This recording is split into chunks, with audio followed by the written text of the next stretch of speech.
मैं कुंवर शेखर विजेंद्र, कुलाधिपति शोभित विश्वविद्यालय मेरठ, आज नित्य नूतन वार्ता के इस श्रृंखला में आप सबका स्वागत करता हूं और अपनी ओर से भाई राम मोहन राय जी का बहुत बहुत धन्यवाद देता हूं कि आज उन्होंने मुझे इस श्रृंखला का एक हिस्सा बनाया और कुछ चर्चा शिक्षा के ऊपर और शिक्षा के द्वारा क्या बदलाव इस देश में, समाज में, युवाओं के बीच में लाया जा सकता है, इस विषय पर बोलने के लिए आमंत्रित किया। साथियों, जब हम शिक्षा की बात करते हैं, शिक्षा एक बहुत बड़ा विषय है। तो आज इस वार्ता में हम लोग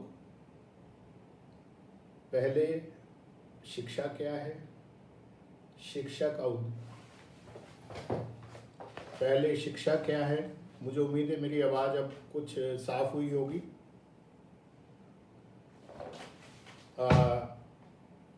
आज वार्ता में हम लोग पहले शिक्षा पर और उसके उद्देश्य पर और फिर किन बदलाव की हम बात करते हैं, किन बदलाव की आवश्यकता है, उस विषय पर कुछ वार्ता करेंगे। महात्मा गांधी जी ने शिक्षा के लिए कहा कि education is empowerment of mind, body and soul. तो जो पर्पस ऑफ एजुकेशन है, पर्पस ऑफ एजुकेशन आज क्या है? आज पर्पस ऑफ एजुकेशन है टू गेट एन एम्प्लॉयमेंट। और कहीं ना कहीं जो purpose of education Gandhi ji ने कहा, या यदि हम उसको प्राचीन भारत में देखते हैं, विश्व में देखते हैं, तो पर्पस ऑफ एजुकेशन था मनुर्भव, मनुष्य बनना। और मनुष्य बनने के लिए माइंड, बॉडी एंड सोल, तीनों के लिए ही हमें कार्य करने की आवश्यकता है।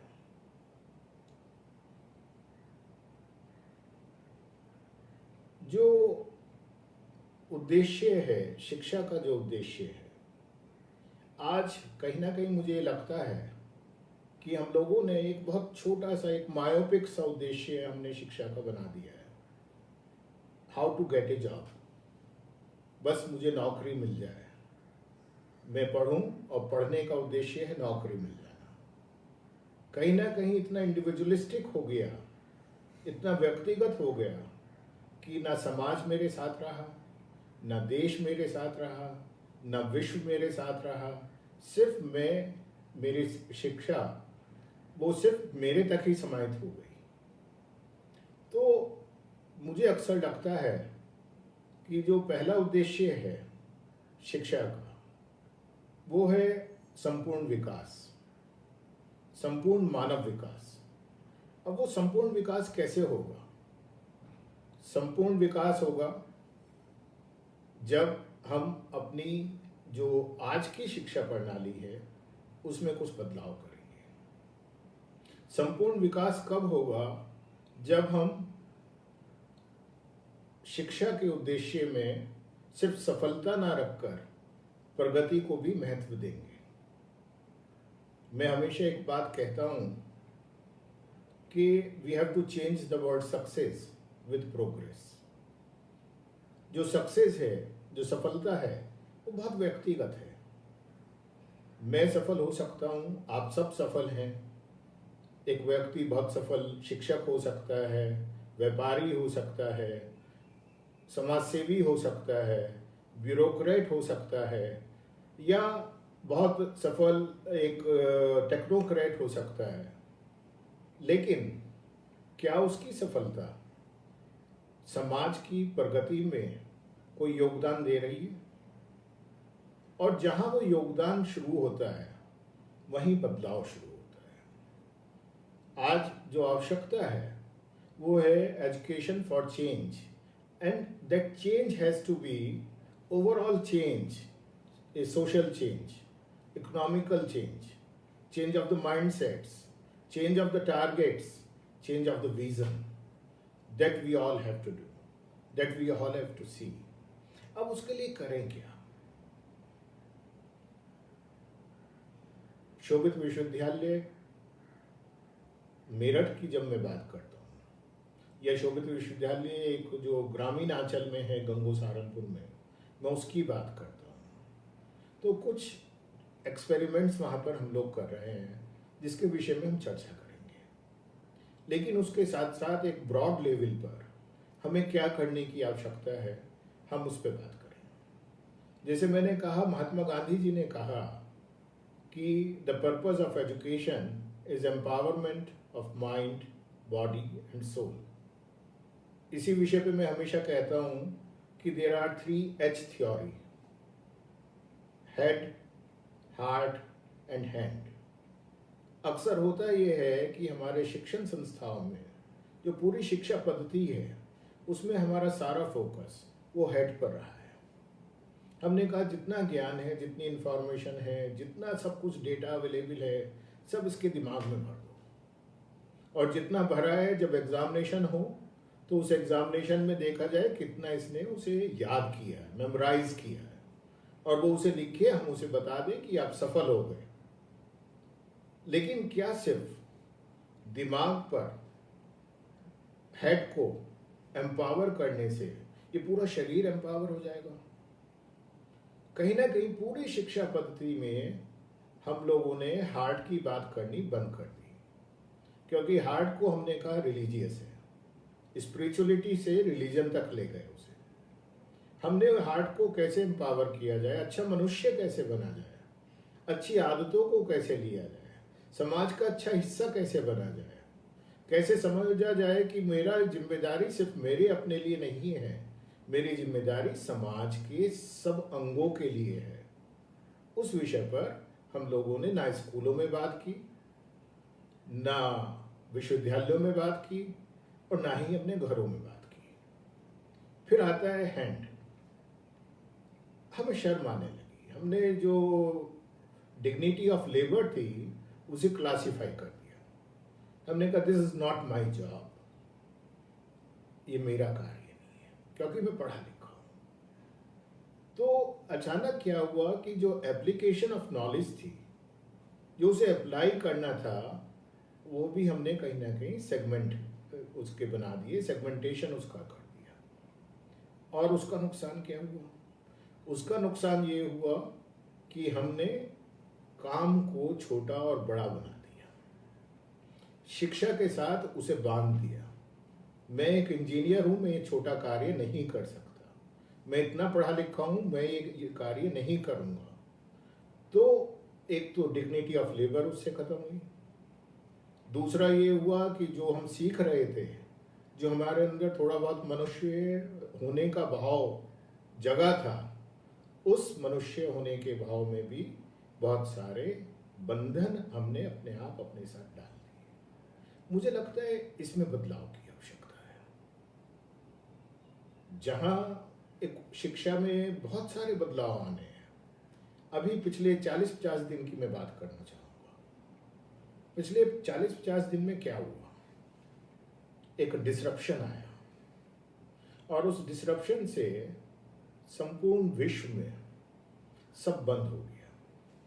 वो सारे एजुकेशनल इंस्टीट्यूशंस, चाहे वो स्कूल थे, चाहे वो यूनिवर्सिटीज़ थी, चाहे वो रिसर्च लैब्स थी, अचानक सब में एक लॉकडाउन की स्थिति आ गई।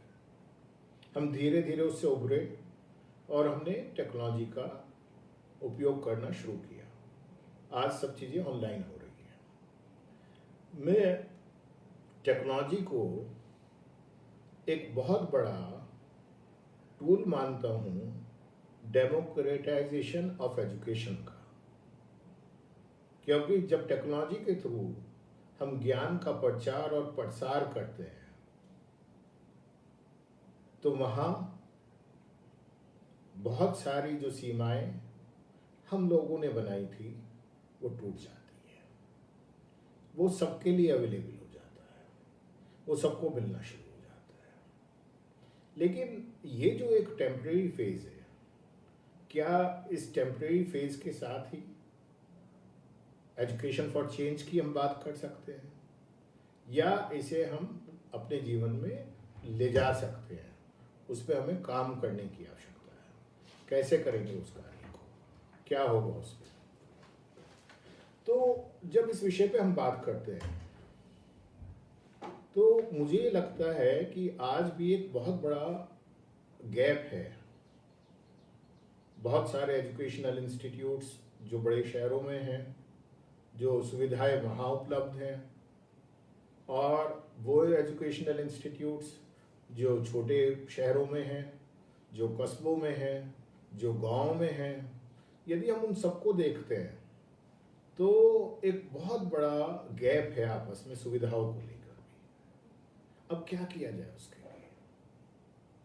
एक हार्वर्ड यूनिवर्सिटी की रिपोर्ट है जो ये कहती है कि the optimum utilization of educational institutions is around 26%. आज देश में करीब 1000 विश्वविद्यालय हैं, 33,000 हायर एजुकेशन इंस्टीट्यूशंस हैं, और एक बहुत बड़ी संख्या में स्कूल्स और छोटे संस्थान हैं। तो यदि देखा जाए तो हमारे पास जितना भी संसाधन आज उपलब्ध है, उस संसाधन में हम 3 गुनी ज्यादा प्रोडक्टिविटी ला सकते हैं। अब उसे लाने के लिए क्या करना होगा? आप सबने सुना ही होगा, जानते हैं हम सब लोग कि एक पावर ग्रिड होती है जो बिजली की सप्लाई करती है। यदि यहाँ ज्यादा है तो यहाँ से उठी वहाँ चली गई। तो पिछले कुछ समय से मैं एक नॉलेज ग्रिड इस देश में बनाई जाए उसे लेकर बात कर रहा हूँ। मैं कह रहा हूँ कि जब भी किसी भी स्कूल में, किसी भी संस्था में किसी सुविधा का उपयोग नहीं हो रहा है तो वो सुविधा कुछ समय के लिए वो उस संस्था को दे दी जाए जो उसके नेबरहुड में है, और वो उसका इस्तेमाल करे। तो होगा क्या कि instead of developing a duplicate infrastructure everywhere, और जिसकी बहुत सारी लिमिटेशन है, शायद हम सब लोग मिलजुल कर उन सारी सुविधाओं को बच्चों तक पहुंचा सकते हैं। बीच में उर्मिला बहन एक सवाल पूछ रही हैं कि जिस तकनीक से छोटे बच्चों को शिक्षा दी जा रही है वो उनके कोमल अंगों के ऊपर क्या असर डालेगी। इस बारे में हमें सोचना चाहिए। अभी जो हो रहा है ये एक एक्स्ट्राऑर्डिनरी सिचुएशन है बहन। इस सिचुएशन को हम एक सप्लीमेंट की तरह देख रहे हैं, ये कोई सब्स्टिट्यूट नहीं है। क्योंकि जैसे मैंने पहले भी कहा, शिक्षा खाली इंफॉर्मेशन को ट्रांसफ़र कर देना नहीं है। अभी जो ऑनलाइन क्लासेस हो रही हैं उसमें एक संपूर्ण विकास की यदि मैं बात करूं, हम बच्चे के वो संपूर्ण विकास की बात सोच भी नहीं सकते हैं। वो तो एक ये है कि जो होना है एक मिनिमम हमने कर दिया, एक सप्लीमेंट हो रहा है उसका, और इस सप्लीमेंट को हमें कहीं ना कहीं सब्स्टिट्यूट नहीं बनाना है, इस पे भी विचार रखना है। जहां मैं नॉलेज ग्रिड की बात करता हूं, एक दूसरा बहुत बड़ा चैलेंज आ जाता है।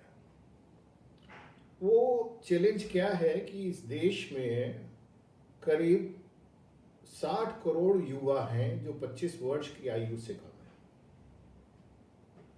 और जो 60 करोड़ युवा 25 वर्ष की आयु से कम हैं उनकी अपनी एस्पायरेशंस हैं। उनमें से हर व्यक्ति शिक्षित होना चाहता है, और हम सब लोग बहुत गर्व के साथ कहते हैं we are one of the youngest country of the world. हम दुनिया के जवान देशों में से एक हैं। हम इसे देखना चाहते हैं, हमारा देश पता नहीं कहाँ क्या ले जाए।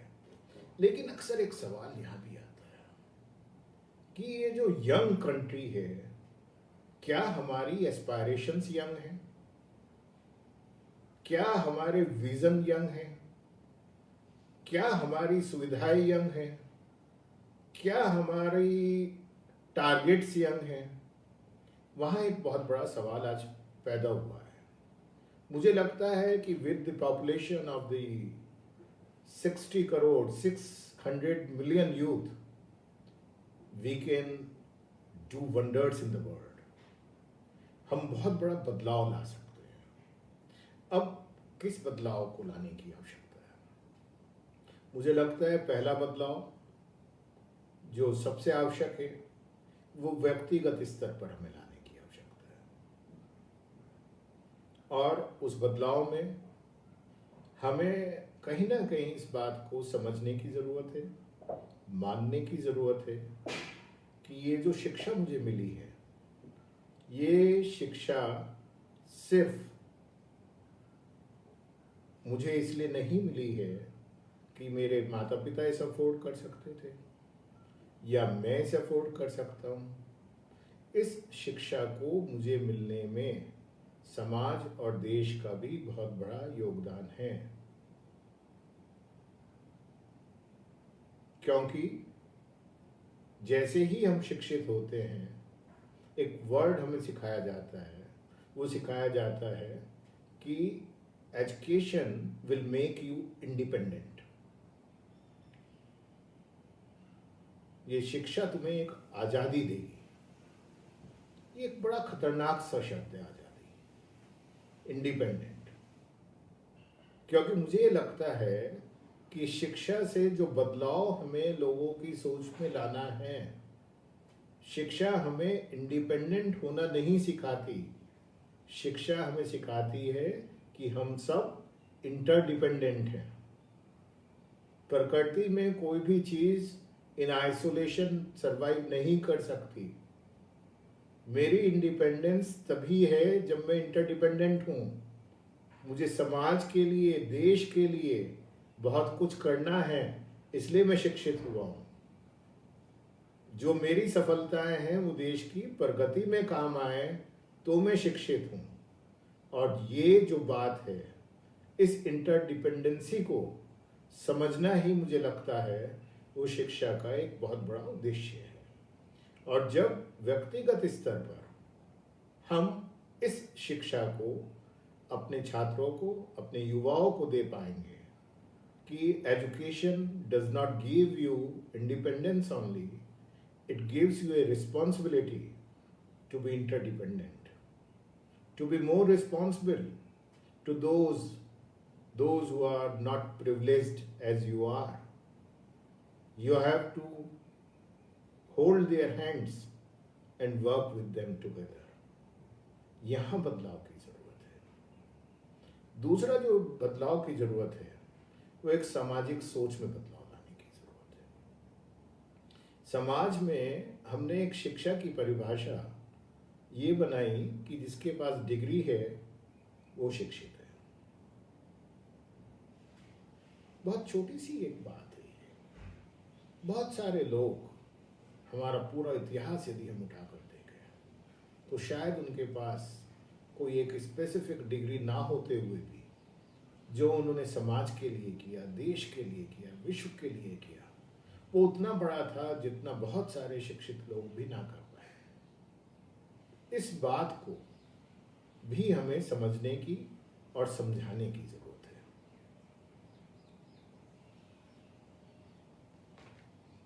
एक जो दूसरा बहुत बड़ा चैलेंज आज शिक्षा में आया है, जिस बदलाव की हमें जरूरत है, हमें ये समझना होगा कि जो शिक्षण संस्थाएं हैं, विशेष तौर पर जो विश्वविद्यालय हैं, उनका उद्देश्य क्या है।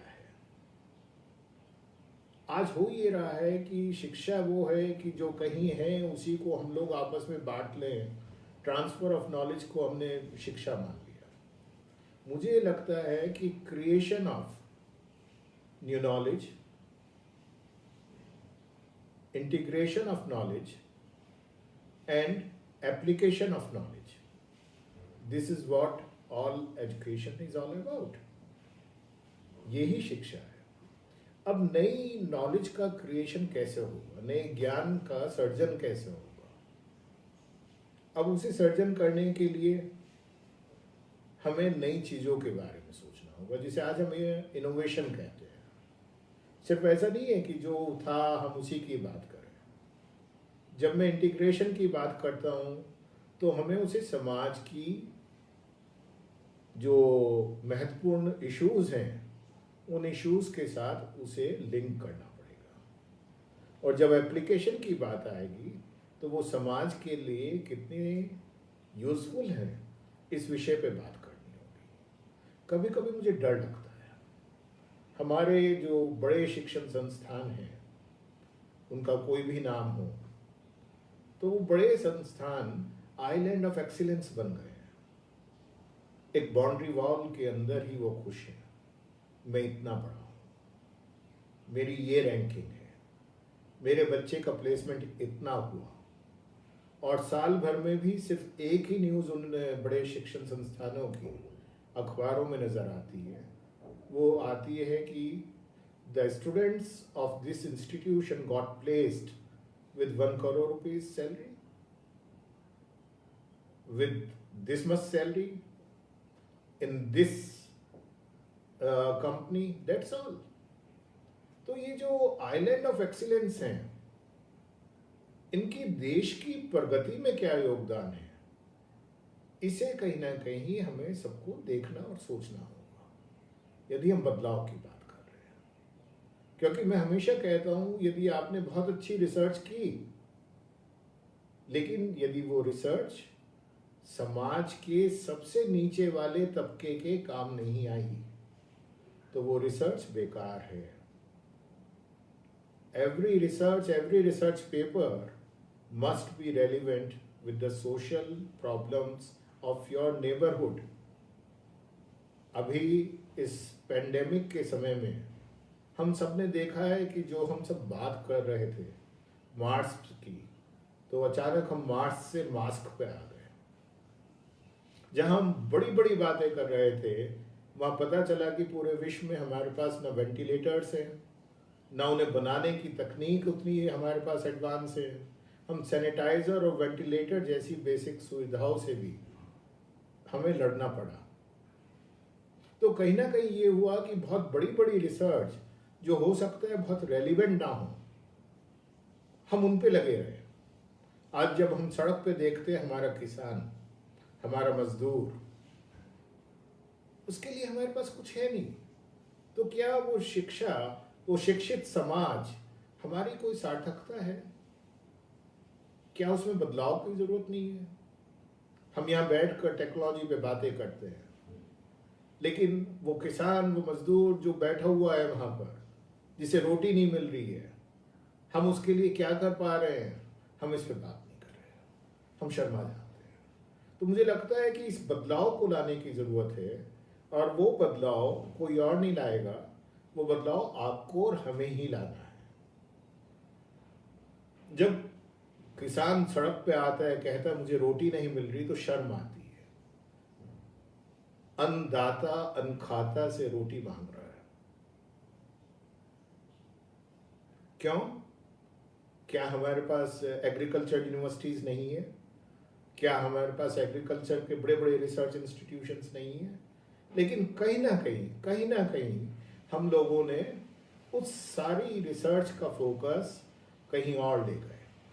हमें लगने लगा कि नहीं, ऐसा होगा तो ऐसा हो जाएगा। अब वो कैसा होगा, कैसा हो जाएगा, क्या इस विषय को सोचने की आवश्यकता नहीं है? एक जो बहुत बड़ा चैलेंज है वो है रूरल यूथ को शिक्षित करना। बहुत सी बातें आज रूरल यूथ को लेके होती हैं, रूरल एजुकेशन पे होती हैं, स्किल डेवलपमेंट पे हो रही हैं, लेकिन मेरा जो सबसे बड़ा कंसर्न है, क्या हम अपने ग्रामीण युवा को उस तरह की शिक्षा दे सकते हैं कि उसे रोजगार के लिए शहरों में ना आना पड़े? क्या हम इस तरह के प्रोजेक्ट्स को गांव में ले जा सकते हैं जहां पर उसके स्किल सेट का वहीं इस्तेमाल हो जाए। और शायद ये जो एम्पावरमेंट ऑफ रूरल एरियाज है, विलेजेस है, ये कहीं ना कहीं इस विषय को गांधी जी ने बहुत डिटेल में कहा है। तो मुझे लगता है कि वापस लौटने की ज़रूरत है। जब ये हमारे गांव से आए हुए, चाहे वो हमारे श्रमिक हैं, चाहे और लोग हैं, वापस जा रहे हैं, तो मुझे लगता है ये एक बहुत बड़ी अपॉर्चुनिटी बन के आई है कि आज हम सबको ये देखना है कि हम ग्रामीण अंचल में ऐसे कौन से प्रोजेक्ट ले जाएं जहां पर वो वहीं पर कामयाब हो जाए। शोभित यूनिवर्सिटी का एक कैंपस वो डिस्ट्रिक्ट सहारनपुर के एक कस्बे गंगो में है। जब उसकी शुरुआत की गई, बहुत सारे लोगों ने आज से 20 साल पहले हमें कहा आप पागल हो गए, आर यू क्रेजी। लोग दिल्ली जाते हैं गांव से, आप गांव वापस जाना चाहते हैं, आखिर क्यों।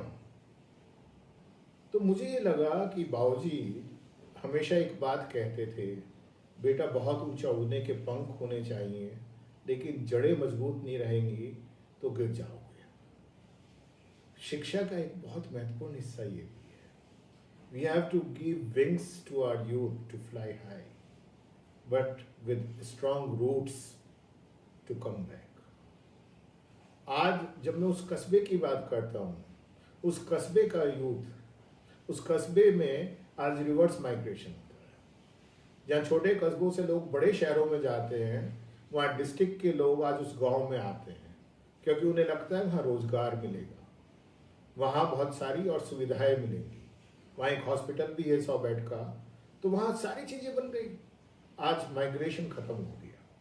तो जब ये मैं देखता हूँ छोटी छोटी झुग्गी झोपड़ी, बहुत सारी चीज़ें छोटी छोटी, इन सारी चीज़ों को हटाने का सिर्फ एक ही तरीका है कि हमें अपने छोटे कस्बों में, गांव में इस तरह के प्रोजेक्ट्स को ले जाना होगा जहां से वहीं एम्प्लॉयमेंट जनरेट हो और हमारा युवा वहां रुक सके और वो उसी इलाके से रिलेटेड हों जहां पर इस तरह की बात हो।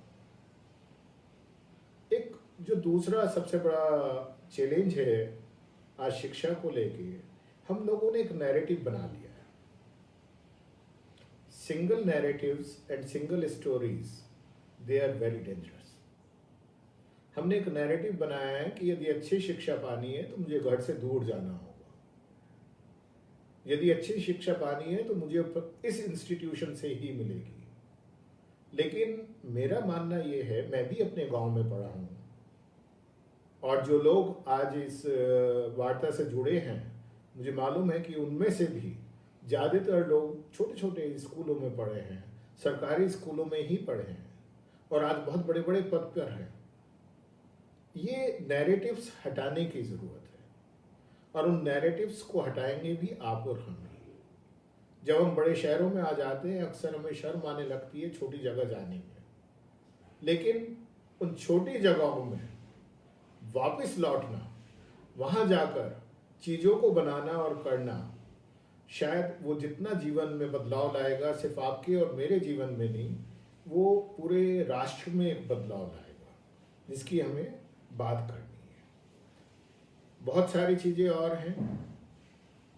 मुझे लगता है कि मेरे पास करीब 30 मिनट का समय था जिसमें 25 मिनट हो गई हैं, लेकिन एक और चीज़ है, मैं आपको एक छोटा सा एक्सपेरिमेंट बताना चाहता हूँ। जैसे मैंने शुरुआत में कहा था कि एक हार्वर्ड यूनिवर्सिटी की रिपोर्ट है जो ये कहती है कि करीब 26% optimum utilization of academic infrastructure होता है विश्व में।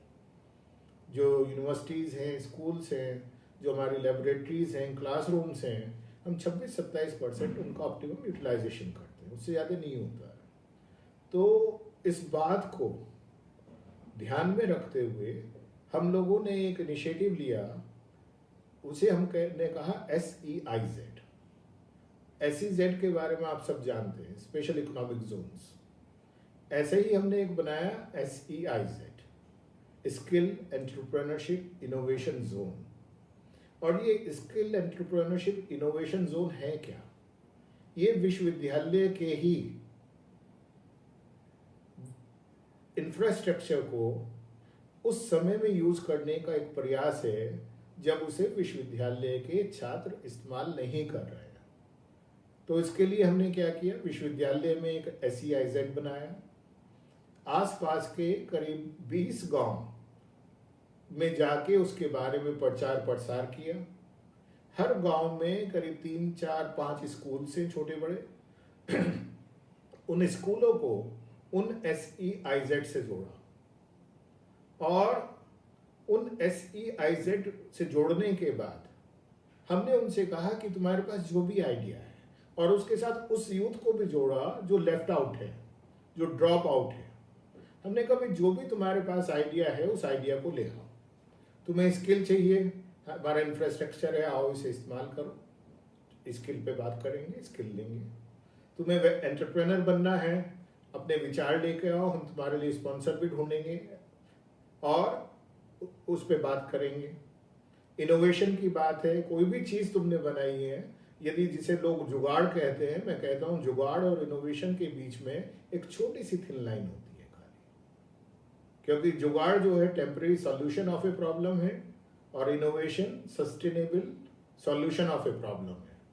तो हम कहते हैं भाई जो जुगाड़ भी है उसे भी ले आओ हमारे पास, चलो उस जुगाड़ में से भी कुछ ऐसी चीज निकालेंगे कि कुछ अच्छा बन जाए।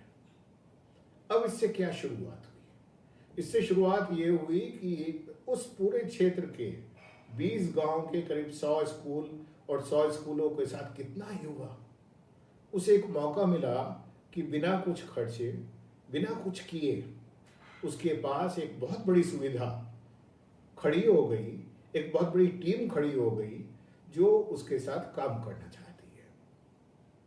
अब इस काम में हमारे स्टूडेंट भी साथ आए, क्योंकि उन्हें सोशल इनिशिएटिव मिलता है, सोशल प्रोजेक्ट है उनके लिए, उन्हें समाज को समझने, जानने और उसके लिए कुछ करने की एक मौका मिला। इसमें हमारे टीचर्स भी साथ में आए, इसमें कुछ और लोग भी समाज से हमारे साथ जुड़े और एक बदलाव आना शुरू हुआ। अभी एक सवाल इसमें आया कि प्राइवेट यूनिवर्सिटीज का क्या योगदान है इस देश में। आज यदि मैं देखता हूं तो 1000 विश्वविद्यालयों में करीब 55% प्राइवेट यूनिवर्सिटीज है।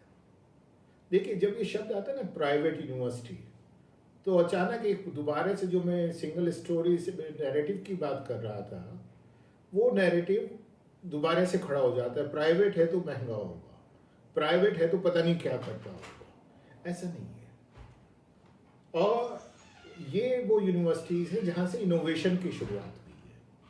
जहाँ तक ये यदि मैं कहता हूँ हायर फीस की हम बात करें, तो मैं चाहूँगा कि आप शोभित यूनिवर्सिटी की वेबसाइट पर आप जाएं, वहाँ पर शायद ही ऐसा कोई समाज का हिस्सा हो जिसके लिए छात्रवृत्ति उपलब्ध ना हो। जब हम बात करते हैं वीमेन एम्पावरमेंट की, तो शोभित यूनिवर्सिटी में हर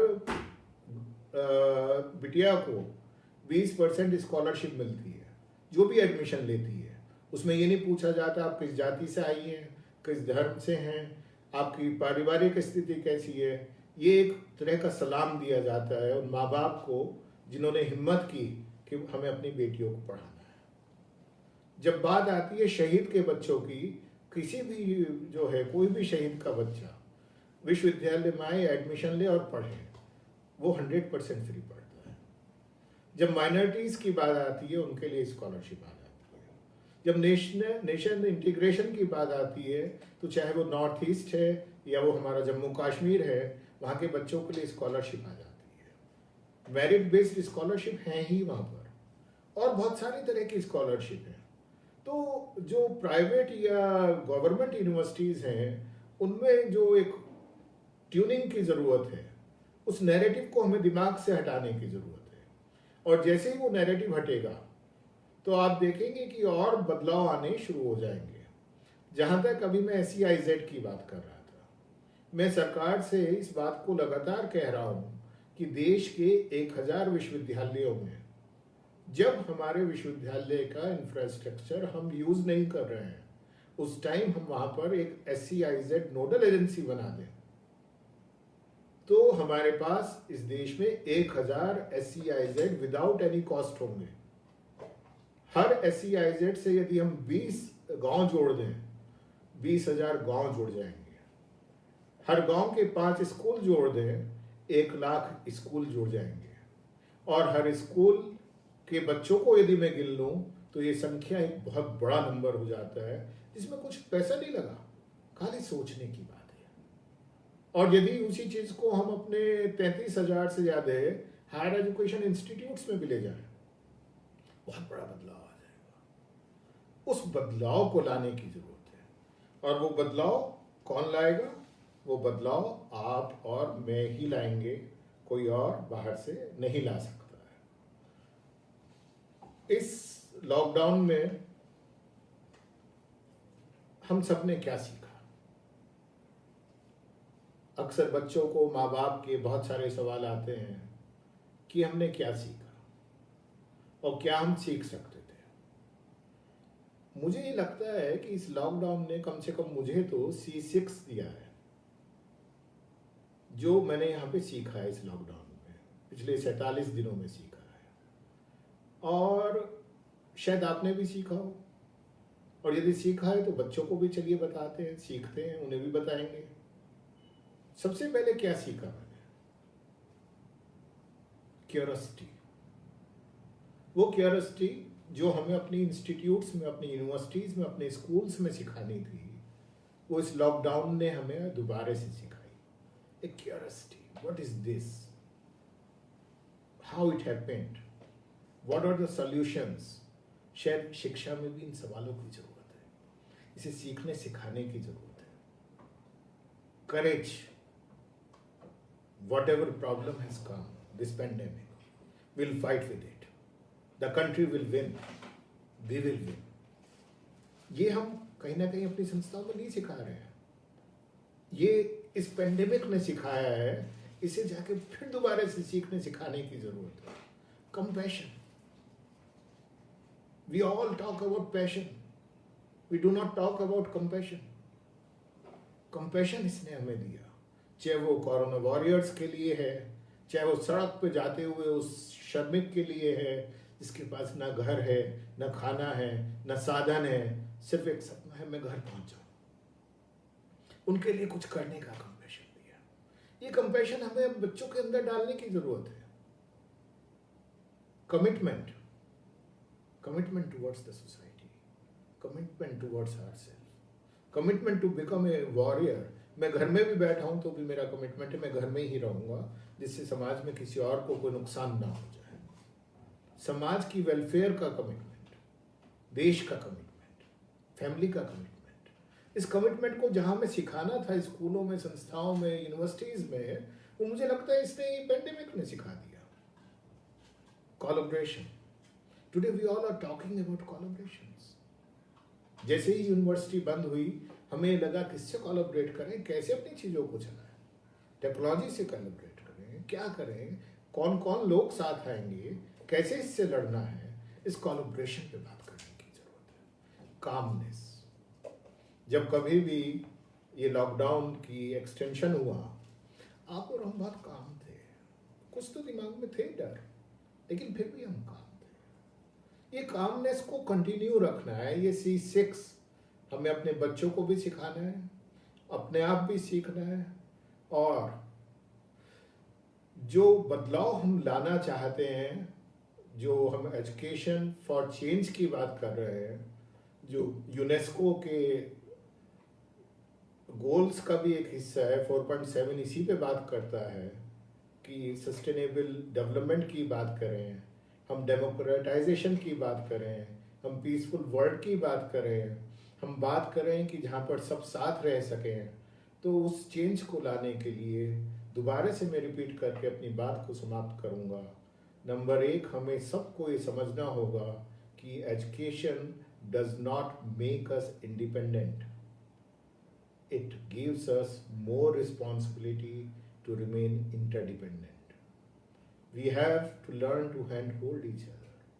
We have to learn that my individual success has no meaning if it is not contributing in the progress of the society. We have to see that not only the head but heart and hand is also empowered by education. We have to see that the last men in the society, they are also served by us. We have to go to the rural areas and develop some projects over there to stop migration. We have to generate employment over there. When we talk about upskilling of everything, that skilling has to be of not only a particular skill. Remember, every technical skill has a shelf life. जो आपने और मैंने कभी सीखा था जब हम student थे, आज उन स्किल की ज़रूरत नहीं है. जो लैंग्वेजेस कंप्यूटर की सीखी थी, आज उनकी ज़रूरत नहीं है.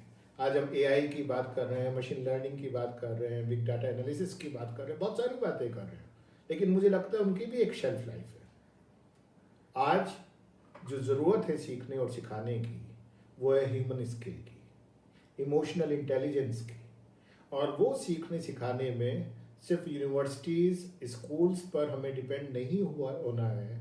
वो शुरुआत हमें अपने आप करनी है, अपने आप से करनी है. क्योंकि मेरा मानना ये है, मैं जैसा हूँ मेरे आसपास वैसा ही हो जाएगा. अपने बच्चों को ये विश्वास देना है कि पढ़ाई का मतलब सिर्फ नौकरी नहीं है. उन्हें दोबारा से याद दिलाना है अहम ब्रह्मास्मि, कि उन्हें अपना यूनिवर्स अपना आप क्रिएट करना है. एक ऐसा यूनिवर्स जिसमें वो ही नहीं, वो सब जो आसपास हैं, वो सब जो इस विश्व में रह रहे हैं, उनको हम साथ लेके चल सकें.